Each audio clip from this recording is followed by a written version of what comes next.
Bismillahirrahmanirrahim. Assalamualaikum warahmatullahi wabarakatuh. Kembali lagi di channel Mukhtar Aditya Pratama Official. Puji dan syukur kita panjatkan kepada Allah Subhanahu wa Ta'ala yang telah memberikan beribu-ribu nikmat kepada kita semua. Tak lupa sholawat dan salam tercurahkan kepada Nabi Muhammad SAW, kepada keluarganya beserta sahabat-sahabatnya. Semoga kita semua mendapatkan syafaat dan mendapatkan petunjuk di hari kiamat nanti. Amin ya rabbal alamin. Baik, di kesempatan yang mulia ini saya akan menceritakan sebuah kisah di mana yang berjudul Kisah Perang Sawit dan Penyebabnya. Sahabat umat dimanapun berada, semoga kita selalu dalam lindungan Allah Subhanahu wa Ta'ala. Amin ya rabbal alamin.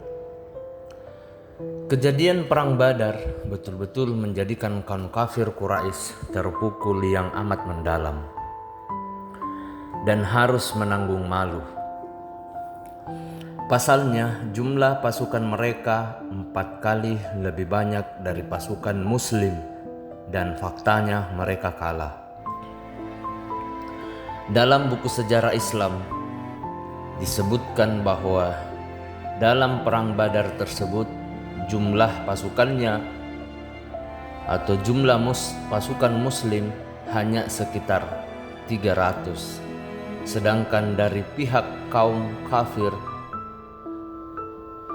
mengerahkan pasukan sebanyak 1.300 personel. Perang yang akhirnya dimenangkan oleh kaum Muslim ini mampu menewaskan 70 orang kafir Quraisy dan 70 tawanan yang didominasi oleh tokoh-tokohnya. Adapun dari pihak Muslim yang gugur hanya sekitar 16 orang saja. Sahabat umat dimanapun berada, semoga kita selalu dalam lindungan Allah Subhanahu wa Ta'ala. Perang Badar melukiskan pertarungan yang amat menentukan bagi kedua kubu, baik dari kubu kaum muslimin maupun kaum kafir Quraisy. Dialihnya karena peperangan ini adalah pertempuran perdana dalam sejarah Rasulullah menyebarkan dakwanya. Dengan begitu, siapa yang berjaya maka dialah yang dipandang sudah mampu menunjukkan kapasitas militer yang patut diperhitungkan. Sementara mereka yang tumbang akan merasakan malu yang susah untuk dilupakan. Karena kekalahan Badar inilah yang menyebabkan begitu terluka membekas di hati mereka, dan mereka sangat berambisi sekali untuk melakukan aksi balas dendam dengan ancang-ancang yang lebih masak, seperti yang tercantum dalam surat Al-Maidah ayat 82 yang artinya, sesungguhnya kamu dapati orang-orang yang paling keras permusuhannya terhadap orang-orang yang beriman ialah orang-orang Yahudi dan orang-orang yang musyrik. Dan sesungguhnya kamu dapati yang paling dekat persahabatannya dengan orang-orang yang beriman ialah orang-orang yang berkata, sesungguhnya kami ini orang Nasrani. Yang dengan demikian itu disebabkan karena di antara mereka itu atau orang-orang Nasrani terdapat pendeta-pendeta dan rahib-rahib juga, karena sesungguhnya mereka tidak menyombongkan diri. Sahabat yang beriman dimanapun berada, salah satu balas dendam yang mereka lakukan yaitu mengadakan agresi militer berselang 2 bulan sesudah Perang Badar, tepatnya di tahun kedua Hijriah. Penyerbuan yang dikomandoi oleh Abu Sufyan inilah yang disebut dengan Perang Sawi. Sebelum terjadi Perang Badar, dikisahkan kelompok dagang Quraisy dengan pemimpinnya Abu Sufyan telah melakukan investigasi. Sahabat yang beriman dimanapun berada, semoga kita selalu dalam lindungan Allah Subhanahu wa Ta'ala dan selalu diberkahi serta diberikan rezeki yang berlimpah. Abu Sufyan adalah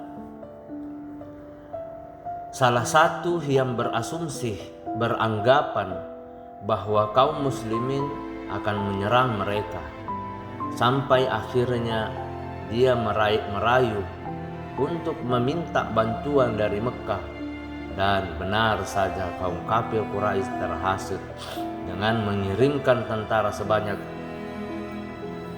1.300 orang.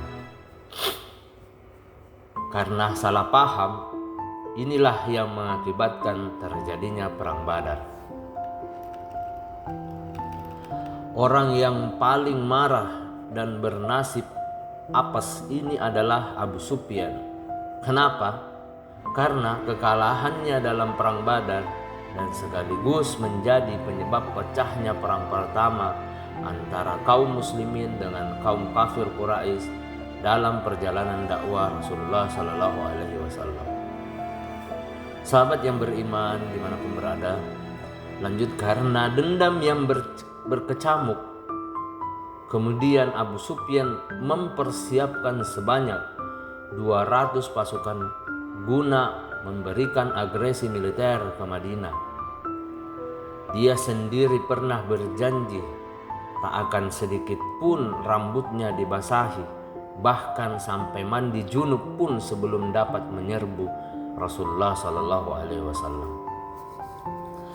Kita bisa dilihat dari jumlah personil pasukan yang dikirim oleh Abu Sufyan, hanya 200 pasukan saja.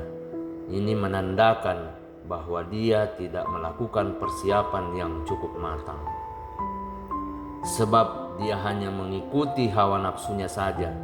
Secara akal sehat bisa kita lihat dengan jumlah 1.300 tentara mereka bisa kalah, apalagi dengan jumlah tentaranya yang hanya disiapkan 200 tentara saja. Sahabat yang beriman dimanapun berada, di setelah berjalannya perang, strategi perang yang dibuat oleh Abu Sufyan yaitu dengan diam-diam datang ke Madinah, sehingga kaum muslimin tak ada waktu untuk melakukan persiapan dalam perang.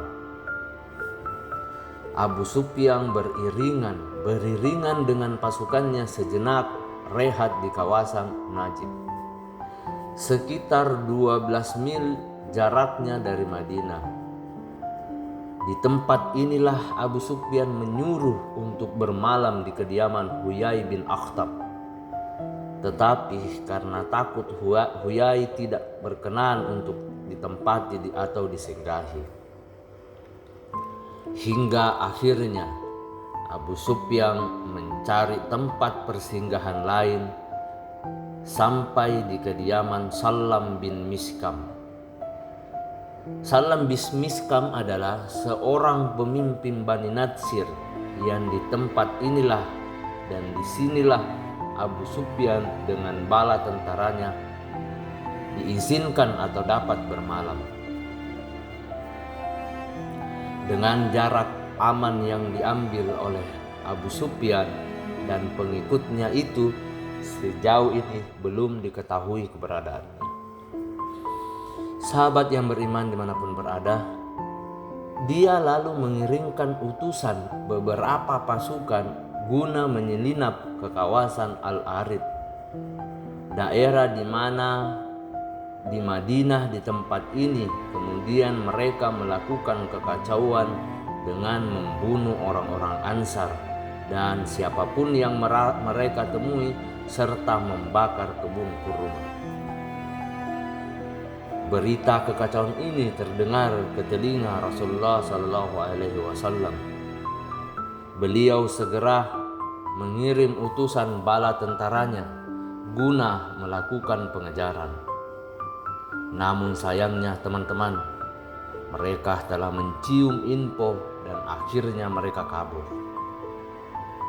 Sebelum mereka melarikan diri, mereka dengan sengaja tidak membawa bekal. Yang mereka bawa hanya seperti karung gandum, supaya ketika melarikan diri tidak memberatkan. Sahabat yang beriman dimanapun berada, kata sawik dalam bahasa Arab diartikan gandum yang akhirnya dijadikan nama insiden perang. Abu Sufyan dan bala tentaranya yang melarikan diri dibiarkan oleh Rasulullah SAW. Sedangkan karung-karung gandum yang mereka tidak bawa sebagai ganimah atau harta rampasan perang. Wallahu alam bisawab. Itulah sedikit cerita tentang kisah peristiwa perang Sawik dan penyebabnya yang mengakibatkan perang itu terjadi. Semoga apa yang saya sampaikan pada kesempatan kali ini bisa diambil sebuah pelajaran untuk menjadi motivasi untuk saudara-saudariku yang mendengarkan kisah ini. Saya pribadi memohon maaf apabila ada salah kata ataupun ucapan dalam video ini, karena saudaraku seiman dimanapun berada perlu ketahui bahwa kebaikan datang dari Allah Subhanahu wa Ta'ala dan kesalahan datang dari saya pribadi selaku manusia biasa yang tidak pernah luput akan kesalahan. Akhir kata saudara-saudariku, teman-temanku, sahabat-sahabatku seumat dimanapun berada, jangan lupa untuk mengklik subscribe, like, dan share. Semoga menjadi amal jariah buat teman-temanku yang share dan subscribe channel Muhtar Aditya Pratama Official. Akhir kata dari saya, subhanakallahumma wa bihamdika ashhadu an la ilaha illa anta astaghfiruka wa atubu ilaik. Wassalamualaikum warahmatullahi wabarakatuh.